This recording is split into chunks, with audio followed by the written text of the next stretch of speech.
what I'm trying to just communicate to you in a way that I don't think I normally get across in my videos is that most of my life is focused around work.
Hey friend, welcome back to a rainy day on the southern coast of British Columbia.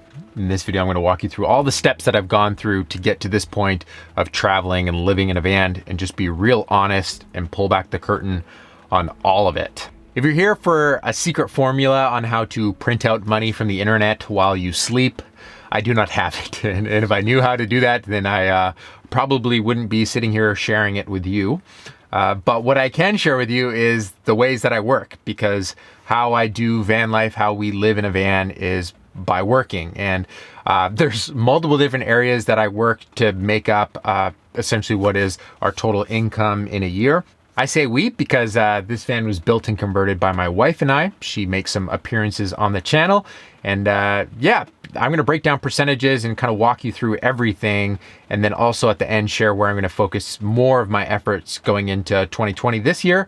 And it's going to be pretty fun to talk through some of this stuff. If you're new here, welcome. It's great to have you. There's been a bunch of new people, and this is an episode of Business Time. So I've got a playlist down below, and Business Time is an ongoing series where I try to talk through what I've been learning as I build my own companies, and then also hopefully just share the mistakes as well that I've made along the way, and just give you an opportunity to observe them and make your own choices in light of that. So if you want to check out some of the previous episodes where I've broken down year in reviews, style stuff, and just business tips, you can hit up that playlist.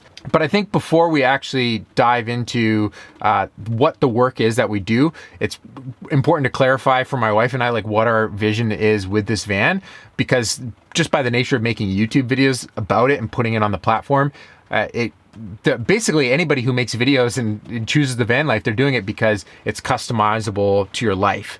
And for us, there's specific reasons why we decided to focus a lot of our money and effort on building the van and now living in it. And it's not going to be identical to some of the other people that you may follow on the internet, because for us, this wasn't just, hey, let's sell all our things and live on the road forever. But we did spend a lot of time and money building the van, so it kind of made a lot of sense to be living in the van full time right now. But that's not to say that we think it's required to live in this van full time forever, and that's what we're gonna do. I just feel like some people make that assumption when they run into our videos. They just assume this is what their life's gonna be like forever. The original goal going into this is we just wanted an adventure platform that we could take off in for months at a time to just enable us to do things that we love doing. It's not about staying in the van, it's about what the van enables us to do. So I just wanted to clarify what our goals are, because I think it's easy to look at what some people are putting out there and making assumptions about what the context actually looks like.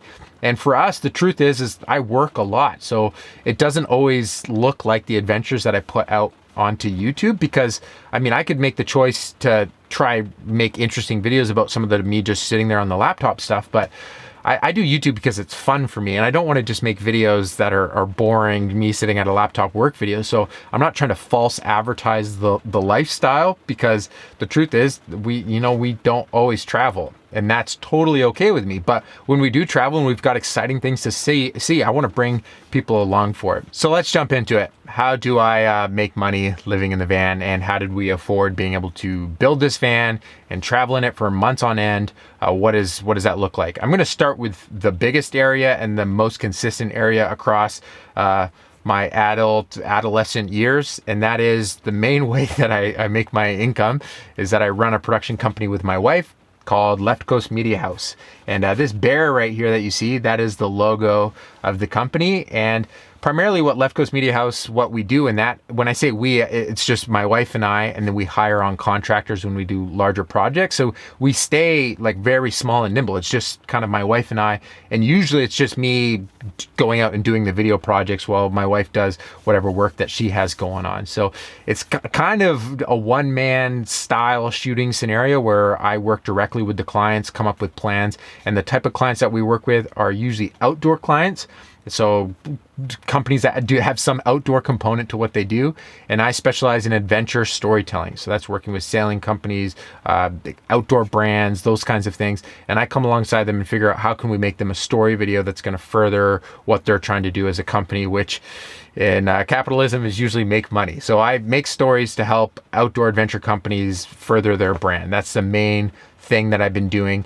I started Leftcoast as a brand in 2011. The first time I did paid video work, I was 14 years old. So this is the longest running way that I've made income over my life. And then in 2015, that's when I made the jump and went into video full time. So I quit the full-time job and was like, let's go all in on video. And that was a bit of an intimidating move. And right around that same time in the summer of 2015, that's when I bought Florence, the van, moved into a cargo van essentially in downtown Vancouver and started to grind it out as a video maker, filmmaker person. And my main goal with starting Leftcoast was I wanted to be able to tell stories, and stories can oftentimes take time, which means resources. And I wanted to be able to just work on projects that I was passionate about. That's why I decided to not just keep video as a hobby, but turn the hobby into a business. Because what I noticed was some of the videos I was putting out through high school, people started contacting me asking, hey, can you make those for us? And I thought, hey, if people are willing to pay me to make the videos, this is pretty convenient because I can buy the gear and then use that own gear to go make the stories that I want to make. So that's truthfully my main goal, is to make stories that I'm proud of and I think add something to the experience of others. And that's what I've kind of geared most of these other work areas of my life around, is trying to enable that central thing. So a lot of the story projects that I make, like my film Untethered, the Slack Life series, other short films that I've released throughout the years, those aren't primarily revenue generating activities. Those get paid for by the client work that I do. And I do most of the parts of the client work process, the production, the shooting, the directing, the editing, mainly so that way I can keep all that revenue to go then work on projects that I want to. And thankfully in the past 5 years, going into video production has worked pretty well. And by strategically trying to level up each project that I work on, that has gotten me to a place where I say no to, I would say 80% of the inquiries I get in my inbox, and just take on the projects that I think I can add a lot of value to, get paid well for, but then also have hopefully a ton of fun making. So 3 to 4 months is the average length of a client project that I'll do, give or take, and they kind of overlap each other because it's not full-time work on each project. Usually the quantity of shooting is only 3 to 4 days. And that means I spend a lot of time just behind a computer. And that is a good part about the lifestyle, because that means when I'm not there shooting, I can be anywhere. Anywhere that I have a laptop that I can work means that I can be working. And that's where this van came into play, where I realized the time that I'm spending sitting at home at a computer, I could be spending that at the bottom of a ski hill and then going skiing the next day. It's easier to share the fun adventure stuff, and so I probably will keep sharing the fun adventure stuff, but let me just tell you, I spend a lot of time behind a computer, and that's probably the least favorite part about what I do. But then the trade-off is that I get to be my own boss, set my own hours, and if I want to work 12 hours one day so that way I can have the next day off, I can do that. And that to me is a really big advantage. So how much of my total income is the production company work? That is 50%, 50. And basically, since I started doing full-time production work since 2015, it doubled in overall revenue per year up until 2018. So I just doubled it each year. And in 2018, that's the first year that we broke 6 figures of revenue, not profit. The devil's in the details. But 2019 was actually almost an identical year revenue-wise for the production company, just carried over. And I think percentage-wise in 2018, it was closer to 70 to 80%. So percentage-wise in 2019, it was 50%, but there were some other pieces of the puzzle that have slowly been bearing more fruit, which I would like to tell you about as we proceed through this video.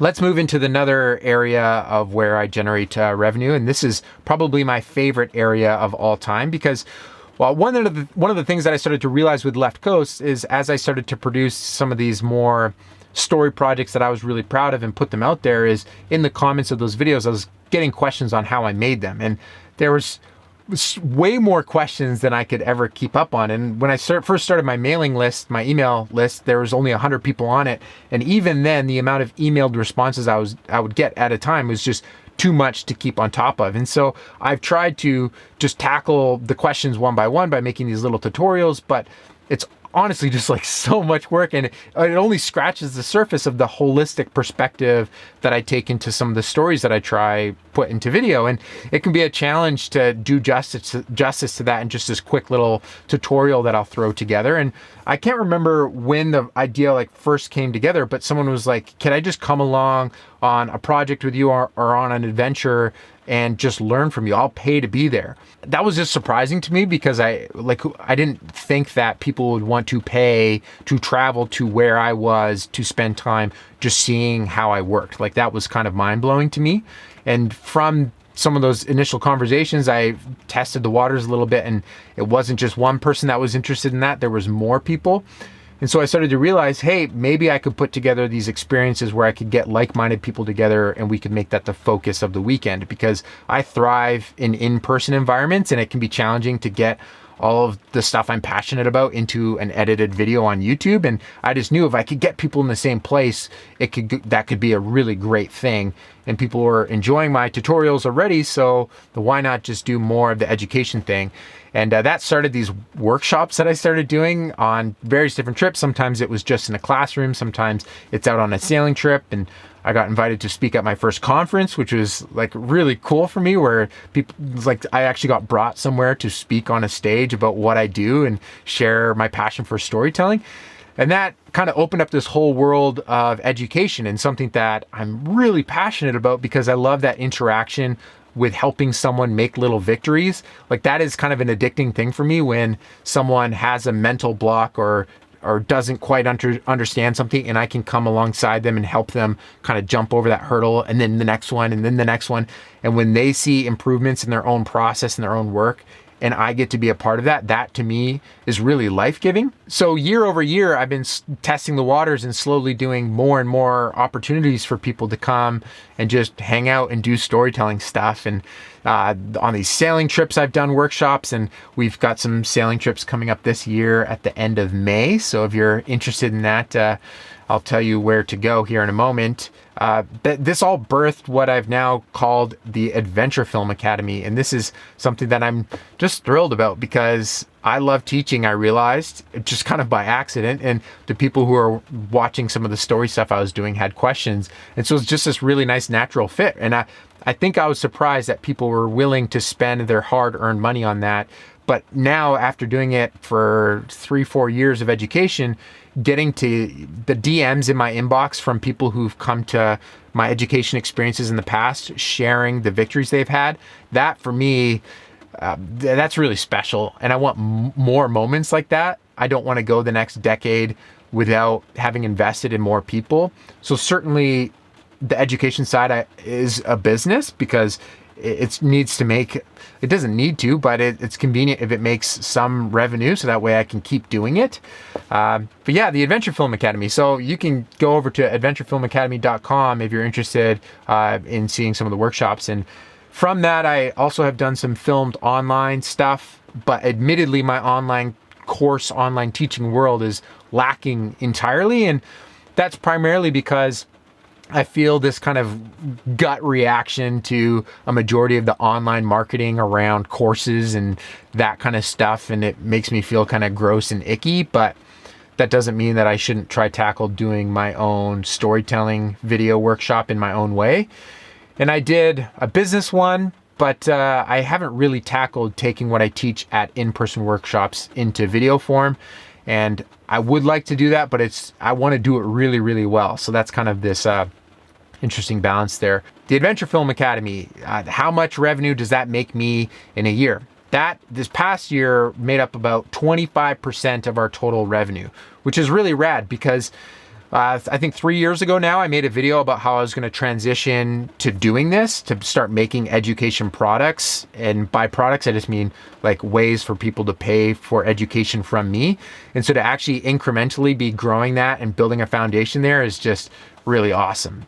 We're going to take a pause from the current video to remind you why I live in a van in the first place. And that is to just be able to get out and adventure whenever you want. So today we're going to tour up to Zoa with the boys. What's up, guys? What's up, dude?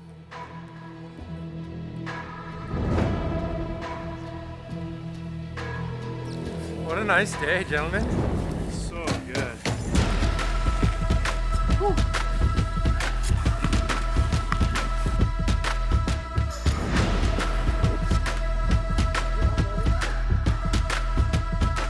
Feeling great. We are up here.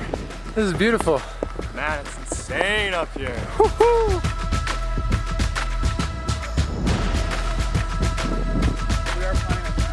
That was epic. We're up here now. I've never been in this zone, but it's very close to the Fraser Valley, so nice to know that there's a spot this awesome so close.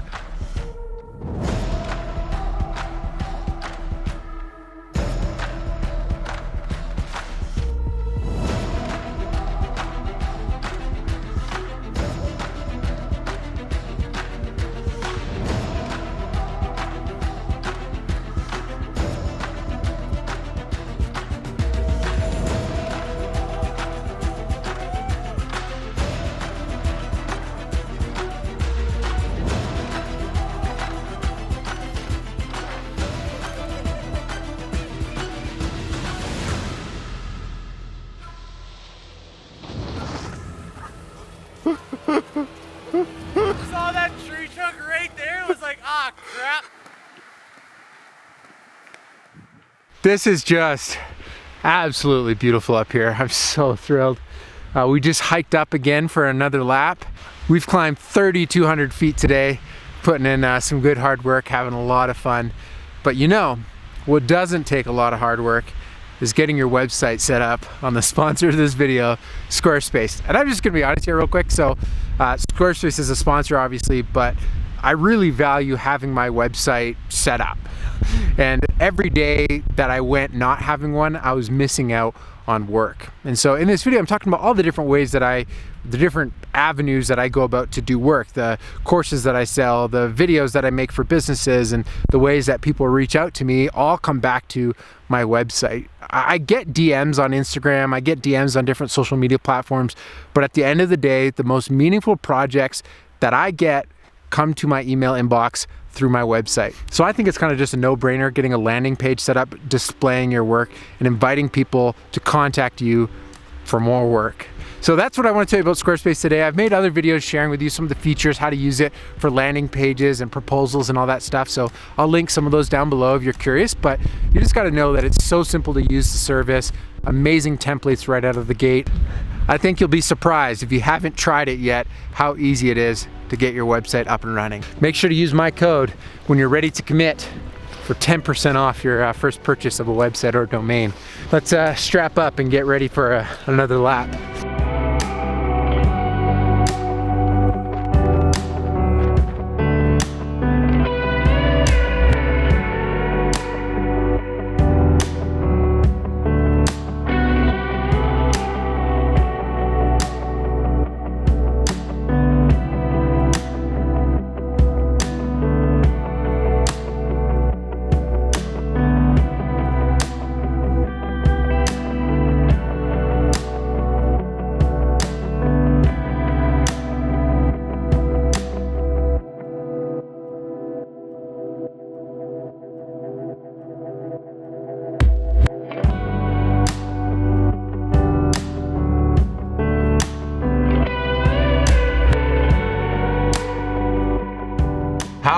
had is that being able to snowboard right back down to the van, hanging out with some friends. Just that experience, just doing things like that, makes me so happy, and I want to play more.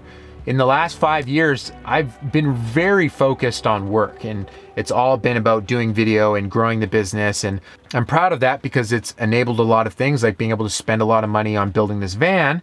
But something I want to do more this year is making sure that I play. So I started this YouTube channel back in 2011, right when I started Leftcoast as a brand. I had another channel before that. We don't need to talk about that. But for me, this has always just been my sandbox, a place to just make things for fun. And I've just been experimenting and putting out videos on here for the better part of a decade. And it's just been a hobby outlet for me for most of that journey. And I wanted to get better at making videos, and it seemed like the logical way to do that was to just make a lot more videos. And when Casey Neistat came to the platform and started doing these vlogs, I remember hearing other people say, wow, like he doesn't focus on production, but his storytelling is amazing. And I remember thinking, I'm not a very good storyteller at all. Like, I would like to get better at that. And that's when I kind of made this intentional choice to start trying to figure out, how do I put more story into videos that I put on the internet? And that meant putting myself in some videos so that way I could just make more of them. And through that process, that brings us from, I started intentionally making videos basically every week in around mid 2015. And since then, I've made around 60 videos per year, over 200 vlogs. There's over 400 videos on the channel. So I've made a lot of YouTube videos over the year, and I would truthfully just say it's helped me get a lot better at the process of making a video. So when you make a ton of them, you do get better at it. How much money do I make from YouTube? I think that is a question that some people that don't make YouTube videos definitely wonder. And for me, from the ad revenue in the YouTube system, so Google will place ads before my videos, the average is about $500 per month from my ad revenue, which maybe that seems a lot to you, maybe that seems not that much to you.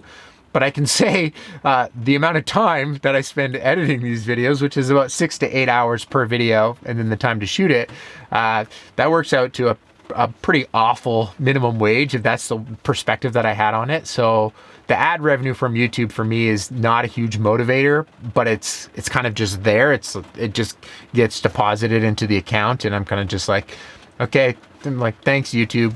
Truthfully, my videos don't generate a ton of views, and I would need to be generating millions of views in the monthly cycle to be generating a meaningful amount of money from YouTube. But you don't just make money from the ad revenue side of YouTube. Another way that I make money from the YouTube thing is just by selling my swag. So, I mean, every time that I make a video and I talk about swag, 2 or 3 people will go over and purchase a shirt. Another way is affiliate links. So when I link a product from Amazon in the description of a video and people click it and then buy anything from Amazon in, I think it's 24 hours without clicking someone else's affiliate link, I get a small percentage of that sale. And some people are machines at this. It's why gear videos is a really popular topic. Is 1, a lot of people search that, and 2, it can make you a decent amount of affiliate income. If I made more gear videos, I would make more money, but I don't enjoy making gear videos. So I don't make many gear videos. And that means my average affiliate income on the low side is $100 up to $500. I think there was 1 month in 2016 in December where I made a gimbal video and I made $1,000. That was really cool, but I don't normally see months like that. So another layer on the YouTube world is the Patreon. That was started in June last year, and we kind of announced that with a little bit of effort and haven't really pushed it super hard, but we've got a rad crew over there that supports us for just under $500 a month. So that's another really rad piece of the puzzle that helps justify me spending more time just messing around making videos on the platform. But then a big shift, a massive shift in 2019 was starting to do paid integrations and sponsored videos. Up until that point, I had never done a sponsored video, but in January of last year, that's when I did my first sponsored video. And yeah, basically I got connected with a group, a rad crew called Space Station Integrations through my friend Cody. Thank you, Cody. I appreciate you. And they basically will message me and ask, hey, do you want to do an ad or an integration with these people or this company or this whatever? And so that's a lot of the Squarespace ads that you've been seeing in my videos, the Squarespace ad that's in this video.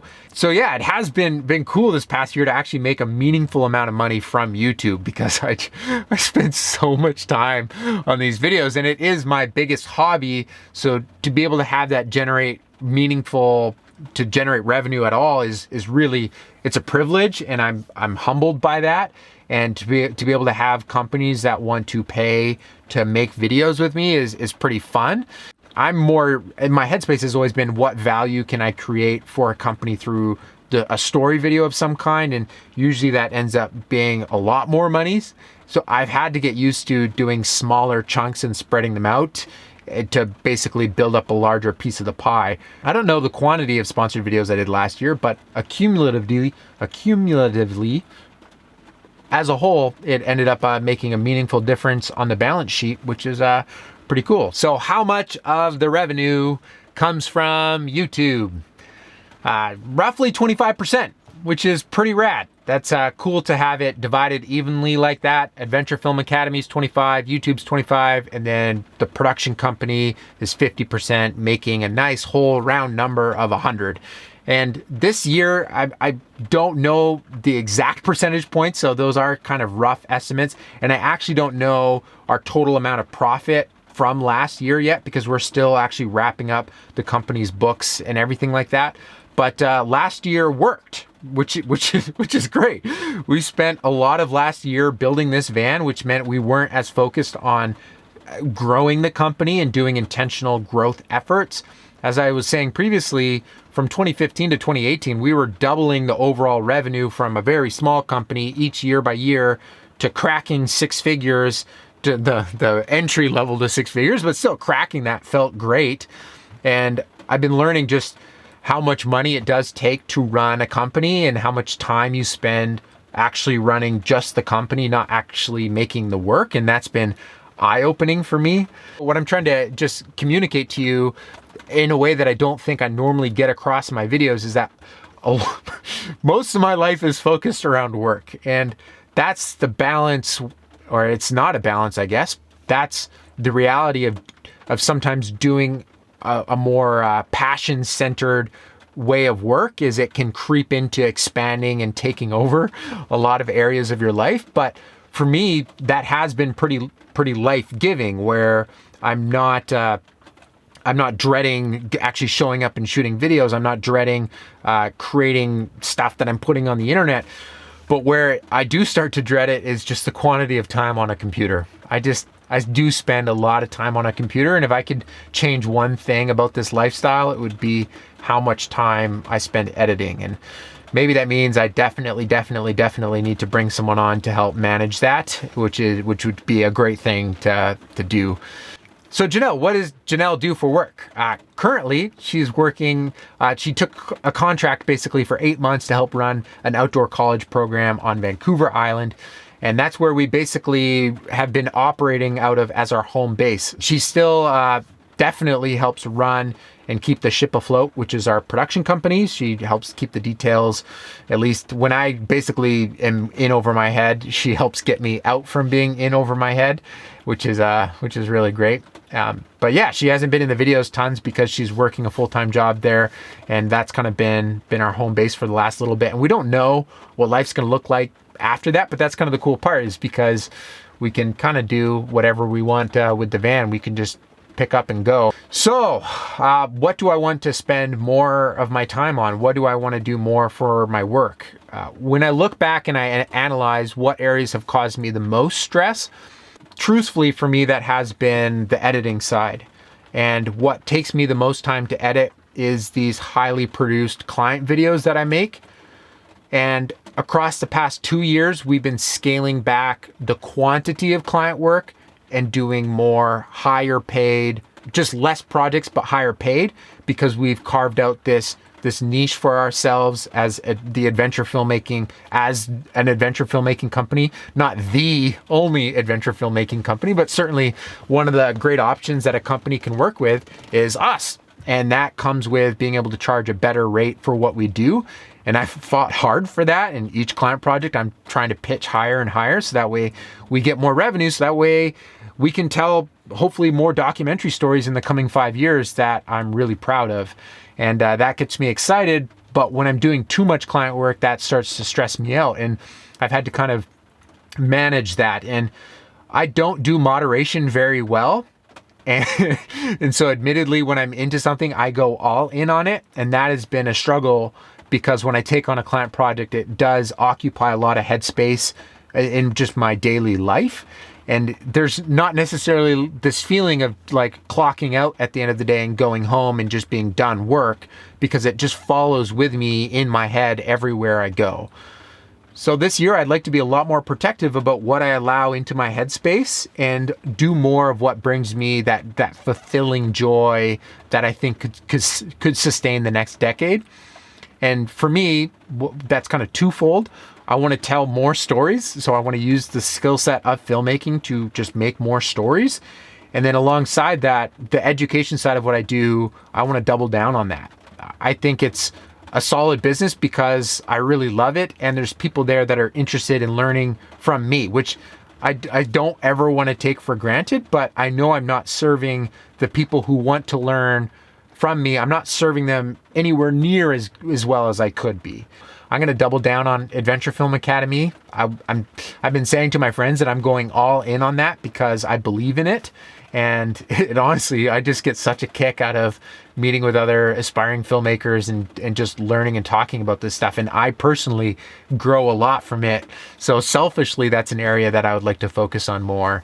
The process of morphing our lifestyle to be able to travel multiple months at a time while working, that was a multi-year process. That didn't just happen. I didn't just decide one January, let's just travel and work. And then by February, it was happening. It took me years, and even before that, to even get the. So we had the van for years, and yet we still weren't being able to travel on the road because we had to work in locations and be there in person. So this process did take some time, and even the research of finding this van, it took me over a year to find this van. So let me just encourage you, if you feel like it's taking too long, or if you feel like what you're doing something wrong because it's taking some time. I've always had just the long game headspace on this, and just knowing that it does take a little bit of intentional effort year over year to get yourself up to do a lifestyle that might be a little bit more intentional towards what your goals are. So if you want to make a transition into van life, just know that at least for the videos that I'm putting out, what you see in a video format isn't necessarily the whole picture of the work. And I don't try to ever false advertise that, where I say, this is what my life looks like all the way through. I think it's pretty clear that the videos I put out are selective experiences from my existence, but it doesn't obviously hurt for me to actually say that out loud, where just know to make a lifestyle nomadic work, you do need to work. And maybe you've got a secret way of printing out internet money that I don't know of yet. And if you want to hit me up in the emails and let me know what that is, I'd be thrilled. So that's going to be it for this video. Thanks so much for watching. And remember, life's better when you make stuff. Peace.